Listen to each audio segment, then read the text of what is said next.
Basically अगर आपके दांत का कोई पार्ट डिकेड है, कैविटीज़ स्टार्ट हुई हुई हैं, तो उनको रिपेयर करने के लिए, दांत को फर्दर डैमेज से बचाने के लिए डेंटल फिलिंग की जाती है। ये फिलिंग जब की जाती है, तो ऐसे फ़ील होता है जैसे आपका नेचुरल टूथ है। डिफरेंट शेड्स इसके अवेलेबल होते हैं। इसकी जो बॉन्डिंग होती है टूथ के साथ, वो माइक्रो मैकेनिकल लेवल पर होती है। कुछ पेशेंट्स ऐसे होते हैं जिनमें टेम्परेरी फिलिंग रिक्वायर्ड होती है। टेम्परेरी फिलिंग्स ऐसे पेशेंट्स में की जाती हैं जिनके कोई डेंटल इमरजेंसी हो गई हो, फिर हम उस केस में हम टेम्परेरी फिलिंग रखते हैं। या ऐसे पेशेंट्स जिनके एक से ज्यादा विजिट्स रिक्वायर्ड होते हैं, उनमें टेम्परेरी फिलिंग करते हैं। डेंटल फिलिंग जो की जाती है, उसका बेसिक पर्पस ये होता है कि अगर जो आपका वीक टूथ है उसको उसकी स्ट्रेंथनिंग के लिए की जाती है, एस्थेटिकली दांत को बेहतर देखने के लिए की जाती है और दांत को फर्दर डैमेज से बचाने के लिए की जाती है। अस्सलाम वालेकुम, मैं हूँ डॉक्टर सबा इम्तियाज़। उम्मीद है आप सब लोग खैरियत से होंगे। आज का हमारा टॉपिक है डेंटल फिलिंग्स। डेंटल फिलिंग क्यों की जाती है? बेसिकली अगर आपके दांत का कोई पार्ट डिकेड है, कैविटीज़ स्टार्ट हुई हुई हैं, तो उनको रिपेयर करने के लिए, दांत को फर्दर डैमेज से बचाने के लिए डेंटल फिलिंग की जाती है। डेंटल फिलिंग की 2 डिफरेंट कैटेगरीज़ है। फर्स्ट डायरेक्ट फिलिंग्स होती हैं और सेकंड इनडायरेक्ट फिलिंग होती है। डायरेक्ट फिलिंग बेसिकली क्या है कि जिसमें दांत के डिकेड पोर्शन को रिमूव किया जाता है और उसके बाद वहाँ पे एक प्लेस बनाई जाती है जिसपे हम फिलिंग को रख सकें। जैसे अमेलगम, जिंक फॉस्फेट या मोस्ट कॉमनली जो चेयर साइड पे हम प्रोसीजर कर रहे होते हैं फिलिंग का, उसको हम डायरेक्ट फिलिंग कहेंगे। इनडायरेक्ट फिलिंग्स वो होती हैं जिनके लिए इम्प्रेशन रिक्वायर्ड होता है। वो उनको फर्स्ट विजिट में इम्प्रेशन लिया जाता है, लैब भिजवाया जाता है और सेकंड विजिट में आपकी रेस्टोरेशन प्लेस की जाती है। लेकिन आजकल क्योंकि कैड केम टेक्नोलॉजी एक एडवांस टेक्नोलॉजी है, जिसके ज़रिए एक प्रिंट लिया जाता है और उसके बाद फर्स्ट विजिट में भी हम इनडायरेक्ट फिलिंग को प्लेस कर सकते हैं। इनडायरेक्ट फिलिंग्स की इनलेज या ऑनलेज जो होते हैं, वो इनडायरेक्ट फिलिंग में कंसिडर किए जाते हैं। अब इनडायरेक्ट फिलिंग की कब जाती है? जब दांत का स्ट्रक्चर इतना वीक हो कि वो डायरेक्ट फिलिंग को सपोर्ट ना कर सके, लेकिन अभी उसमें डेंटल क्राउन की ज़रूरत ना हो। डायरेक्ट फिलिंग में सबसे पहले बात करेंगे टूथ कलर्ड कंपोजिट की। Tooth coloured composite tooth coloured filling होती है। ये फिलिंग जब की जाती है, तो ऐसे फील होता है जैसे आपका नेचुरल टूथ है। डिफरेंट शेड्स इसके अवेलेबल होते हैं। इसकी जो बॉन्डिंग होती है टूथ के साथ, वो माइक्रो मैकेनिकल लेवल पर होती है और इसकी वजह से ये एक बड़ी अच्छी एस्थेटिक लुक दे रही होती है जब की जाती है। और किसी भी पेशेंट की जब करते हैं, उसके दांतों के शेड के साथ मैच करके कर सकते हैं। इसके साथ आप दांत का अगर ब्रेक हो गया है या क्रैक हो गया है, तो उसको भी रिपेयर किया जा सकता है।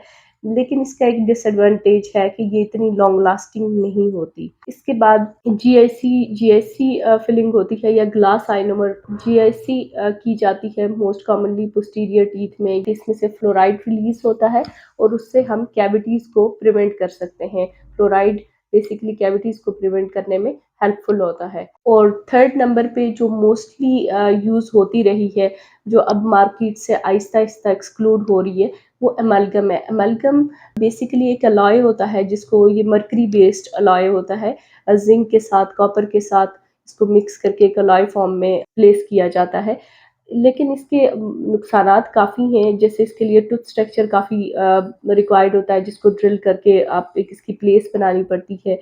सेकेंडली, अमेरिकन डेंटल एसोसिएशन और बाकी जो डेंटल हेल्थ अथॉरिटीज़ हैं, वो सपोर्ट करती हैं कि अमेलगम सेफ़ है। लेकिन एफडीए के मुताबिक जो मर्करी के वेपर्स होते हैं, वो उनके हार्मफुल न्यूरोटॉक्सिक इफ़ेक्ट्स हो सकते हैं।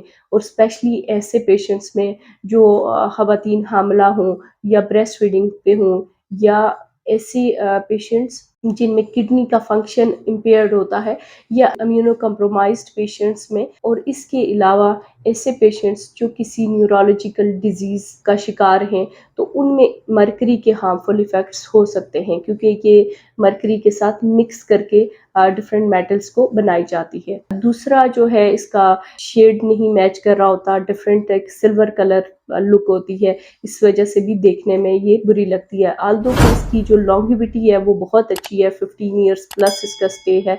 फिर थर्ड नंबर पे सिरेमिक्स है। सिरेमिक्स पोर्सिलीन की बनी होती हैं, इनकी जो लॉन्गिविटी है वो भी बहुत अच्छी है, मोर देन 15 ईयर्स।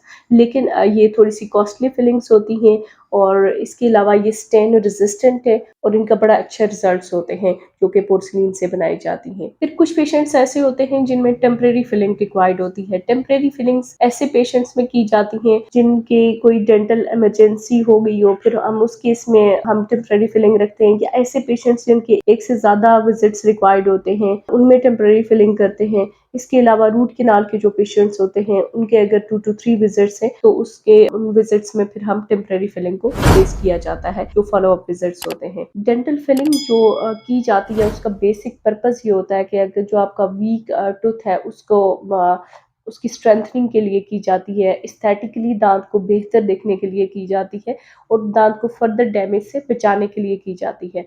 तो जो लोग अक्सर लोग फिलिंग्स नहीं करवाते कि उनके साथ पेन स्टार्ट हो जाएगा या कोई और ज़्यादा प्रॉब्लम हो जाएगी, एक आर्टिफिशियल चीज़ है जो कि मुँह में हम डाल रहे हैं, तो इससे आपको नुकसान नहीं होता बल्कि आपका फ़ायदा होता है। दाँत का जो स्ट्रक्चर डैमेज हुआ हुआ है, वो रिपेयर हो जाता है और आपका दाँत फर्दर डैमेज से बच जाता है। फिलिंग के बाद सिर्फ़ एहतियात ये होती है कि आपने 2 आवर्स तक कोई हार्ड या स्टिकी फूड को बाइट नहीं करना होता।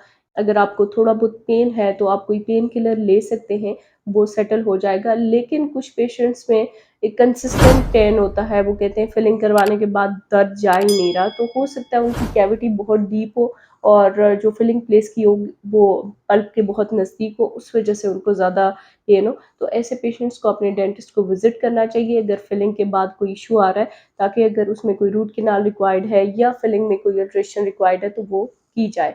अक्सर हाई स्पॉट्स होते हैं, हाई स्पॉट में ये होता है कि दांत आपस में पेशेंट, क्योंकि जब की जाती है फिलिंग, वो जज नहीं कर पाते कि दांत एक साथ बंद हो रहे हैं या नहीं। हाई स्पॉट को अगर है तो अगर उसको करेक्ट कर दिया जाए तो भी फिलिंग या दांत में जो पेन है वो नहीं रहता। उम्मीद है ये वीडियो आपके लिए फ़ायदेमंद होगी। इससे रिलेटेड कोई भी क्वेश्चन हो आप कमेंट बॉक्स में मेंशन कर सकते हैं। मेरे चैनल को लाइक, शेयर और सब्सक्राइब कीजिएगा। जज़ाकल्लाह खैर।